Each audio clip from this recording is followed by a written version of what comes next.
and welcome to Notice to Mariners, our union's regular video report.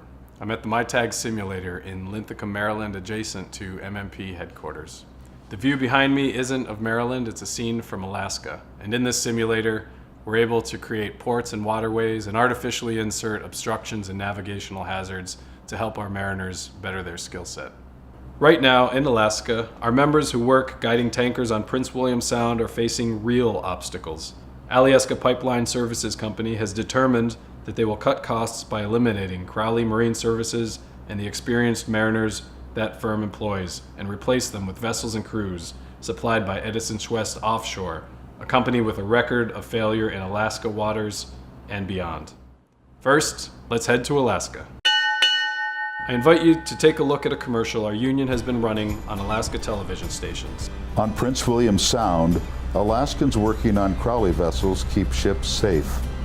They've kept our waters clean for 25 years, protecting our economy and spending their paychecks right here in Alaska.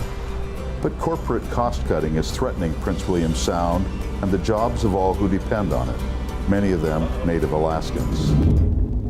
In cut-off Louisiana, workers are training to take the jobs of Alaskans at Crowley. They'll work in Alaska, but they'll live in Louisiana.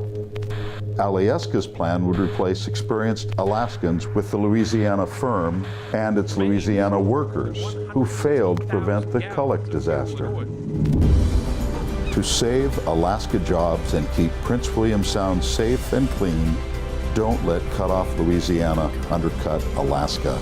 Join the fight at soundjobsforalaska.org.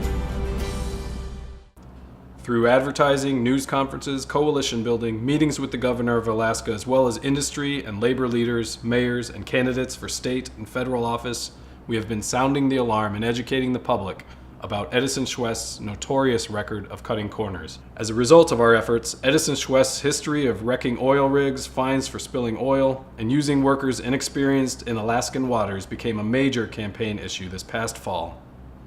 Congressman Young, I worked on tugboats in Prince William Sound.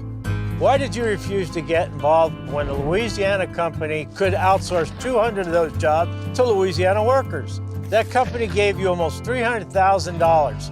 But they ran the Culloch oil rig aground. You put yourself ahead of Alaska jobs and the safety of Prince William Sound. I voted for you for 24 years. Not anymore. The battle in Alaska will continue. Stay tuned. Here at MyTags at the end of August, our union met for its 86th convention. Along with the normal convention business, including the election of officers, the convention was addressed by MMP member Captain Richard Phillips, who recounted his story of being hijacked by Somali pirates. Phillips' story later became a best-selling book and a major motion picture. And unfortunately, we have become part of history. I'm the first captain of a U.S. ship to be attacked, boarded, and taken hostage by pirates since the 1800s. This was the first convention since the Atlantic Maritime Group became a part of the Union. In addition to MMP members and delegates, our convention included representatives from other maritime and transportation unions, including a delegation from the Panama Tugboat Captains Union. Not long after the convention, the Panamanian tugboat captains affiliated with the MMP, making the MMP international once again.